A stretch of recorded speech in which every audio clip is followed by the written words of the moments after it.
Bueno, buenas tardes. Esta presentación es para la materia de programación funcional de la Universidad del Bosque de la Facultad de Ingeniería. Esta materia es dirigida por el profesor Pedro Guillermo Feijo y quien les presenta es el estudiante José Luis Beca. Ok, entonces empezaremos hablando de las clases de tipos. Entonces, pues primero tenemos que eh, nombrar que para crear una variable en Haskell no hay necesidad de declarar el tipo de variable que es. Esto quiere decir que, digamos, si creamos una variable y le ponemos como valor 5, Haskell puede deducir que esto es de tipo entero. Segundo es que si nosotros intentamos realizar operaciones, comparaciones en Haskell, las funciones también tienen tipos. Y cuando Ok, entonces aquí ya empezamos con los tipos de datos. Entonces, pues Haskell dice que aquellos tipos deben comenzar con mayúscula. Si no, si esta clase de tipo no comienza con mayúscula, es una variable de tipo. Esto quiere decir que es una variable pues de cualquier tipo. Que pues estos tipos de variables son las más potentes en Haskell, pues ya que permiten definir funciones muy generales siempre que no hagamos ningún eh, uso específico eh, de ella. Entonces, pues podemos ver que aquí podemos ver la primera es integer, que pues es para cuando es un valor numérico muy largo o grande, como el que estamos viendo. El segundo es un float, que es un número de precisión, pero es un valor simple de precisión, entonces 30. Ok, todas las funciones que son de caracteres especiales, estas funciones son llamadas. Lo que nos permite la clase, aquí miraremos dos tipos de clases que son show and read.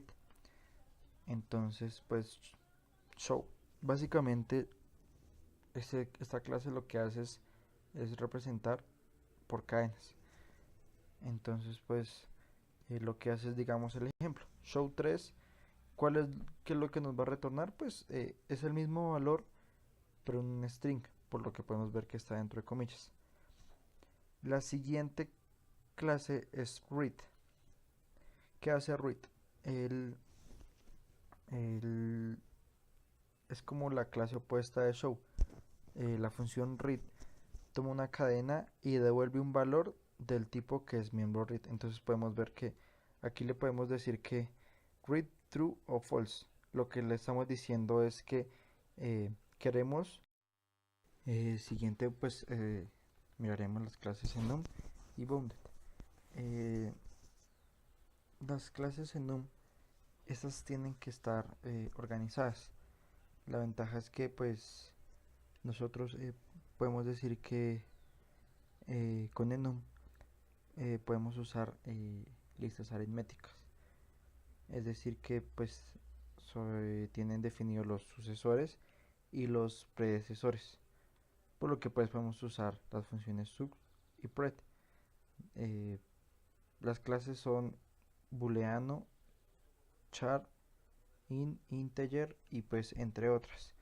Entonces pues podemos ver en el ejercicio que si pues en la consola ponemos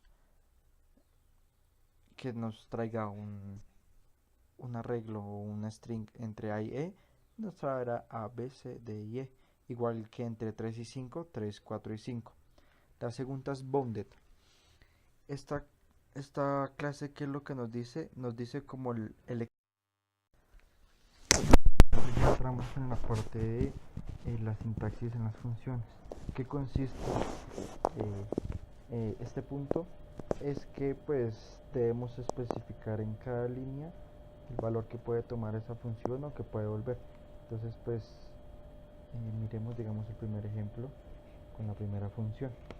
Dice que es de tipo entero, pero que esto puede retornar, que va a retornar, perdón, de tipo string. Entonces si nosotros ingresamos el 7, él nos va a devolver lucky number 7. Pero si nosotros ingresamos la variable x, nos va a decir sorry, you are not of look. Eh, en el siguiente caso es lo mismo, la función es de tipo entero, pero nos va a retornar un string. Ya si pues si metemos 1, 2, 3, 4, 5, pues nos va a volver el nombre, pero en string. Entonces, siguiendo ya con la sintaxis de las funciones, vamos a ver unos ejemplos. Entonces el primero es el factorial. Este nos dice que vamos a ingresar un valor entero y va a retornar un valor entero. Esta es la primera vez que nosotros podemos observar los casos base. Entonces en este caso base podemos observar que si el valor ingresado es 0, este nos va a retornar un valor entero que va a ser 1. Pues porque si ingresamos 0 dentro de la función, pues esto nos sería un error. Y luego de forma recursiva, como sería en matemáticas, decimos que el factorial de cualquier otro número entero positivo es s. Entonces pues podemos seguir viendo ejemplos de chasName. Se le ingresa un char. Aquí vamos a ver ya el uso de patrones. Entonces pues aquí podemos decir que esto es como una variable que la podemos usar como queramos y además la podemos mantener como una referencia a ese algo. Entonces digamos en este ejemplo nosotros podemos ver que en la tercera línea dice all y al lado está acompañado por una arroba. Esto quiere decir que esa línea va a quedar referenciada en esa variable. Entonces pues como podemos ver el resultado, si nosotros decimos the first letter of all, nos va a traer toda la frase. Entonces aquí ya empezaremos a hablar sobre guardas. Entonces la diferencia con los patrones es que con los patrones nosotros nos aseguramos que el valor tenga pues cierta forma. En cambio con las guardas nosotros podemos comprobar si ese valor es verdadero o falso. Es en los lenguajes imperativos puede ser muy parecido a una sentencia if. Entonces estas guardas se identifican porque son barras verticales que siguen al nombre de la función y pues a los parámetros que esto se les va a ingresar. Ok, aquí en estas guardas es el mismo ejemplo, pero vemos que después de otherwise, que como dato curioso, si estas guardas no manejan un caso pues otherwise y en dado momento todas llegan a ser false, esta función llegaría a fallar, dado que pues como que no entraría en ninguno de los cuatro casos. Entonces el punto es que en esta ya utilizamos una sección que es where. Aquí entraremos a analizar la sección let. Entonces en la sección let nosotros podemos definir todo tipo de variables y en la sección in ahí nosotros podemos ya agregar las expresiones que usamos de las que creamos en la sección let. Entonces en el siguiente ejemplo decimos que si 10 es mayor a 5, entonces el resultado de ese if va a ser 10, si no 0. Entonces el resultado es 10, se multiplica por 4, se suma más 2 y da 42. Si hacemos el mismo ejercicio de este if, siguiendo con la sección let, empezaremos por decir que nosotros podemos separar las expresiones con punto y coma. Entonces podemos ver que let dice a igual a 100, b igual a 200, pero igual separados por punto y coma. Y ya después podemos seguir con la sección in, la cual usará las expresiones creadas dentro del let. En el siguiente ejemplo, entonces seguiremos con las expresiones case. Haskell también cuenta con expresiones case, como pues en el caso de los lenguajes imperativos, en algunos existen, o podríamos decir como un if else.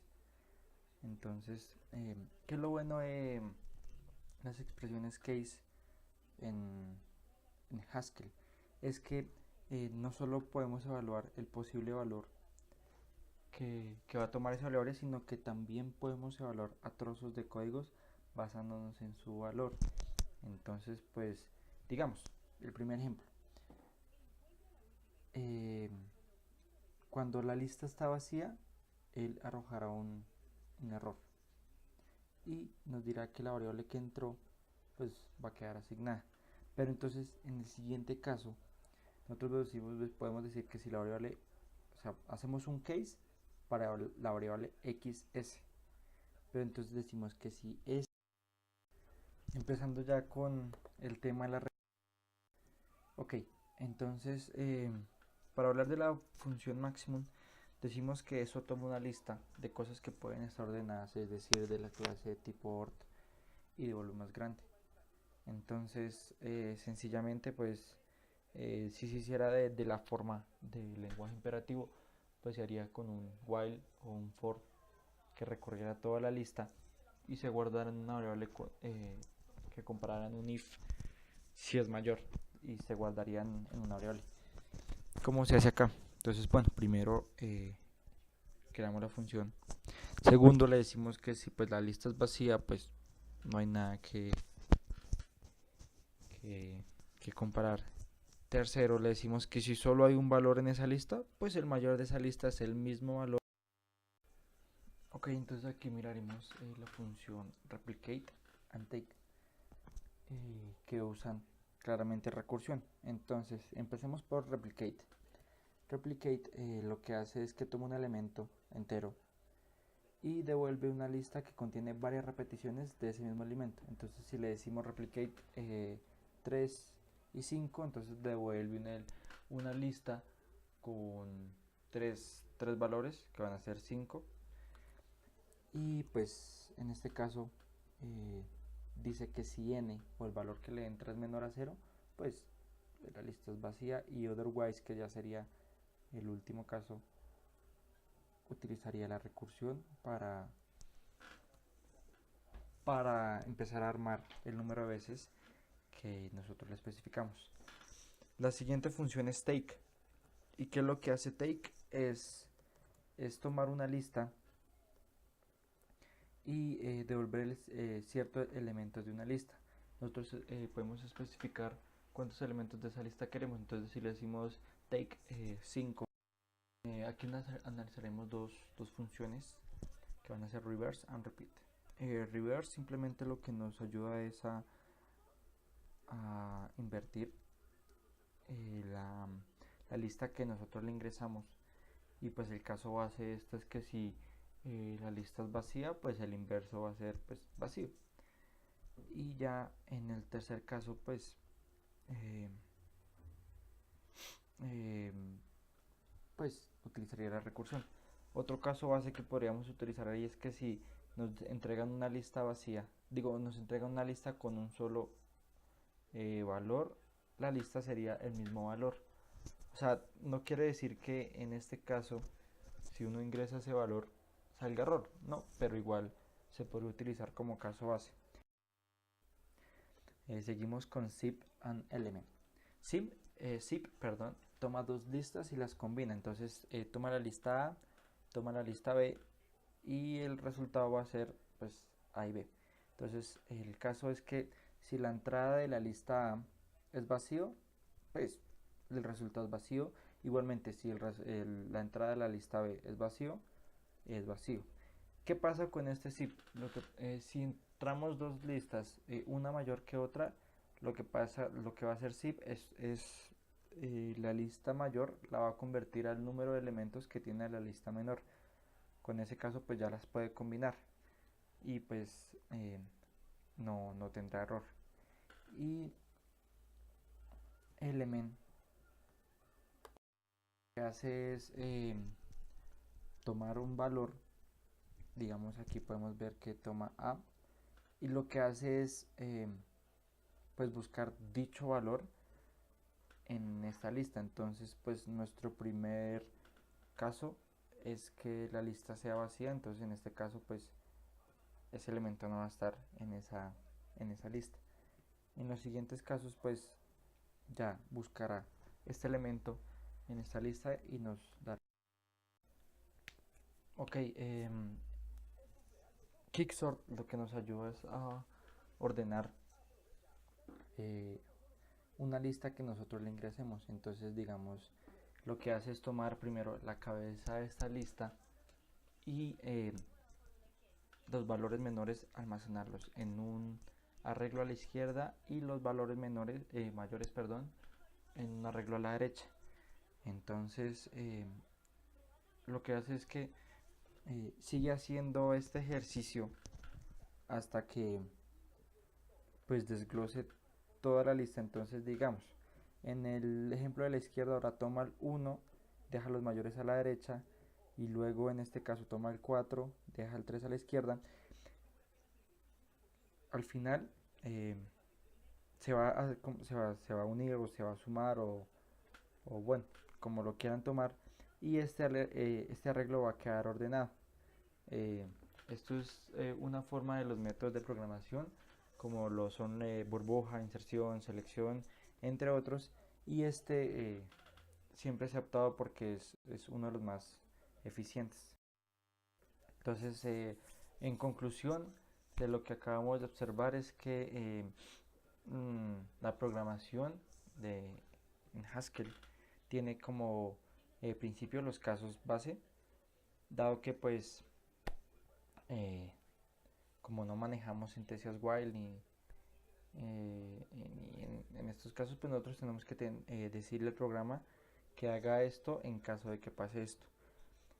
Lo segundo es que en la programación funcional es, es muy importante las funciones. Entonces podemos ver que casi todo tiene que ver con funciones y con la recursividad.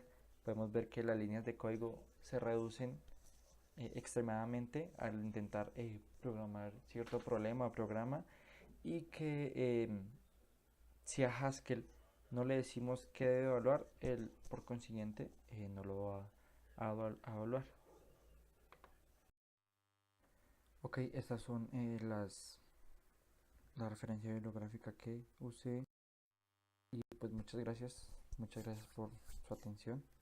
Hasta una próxima vez.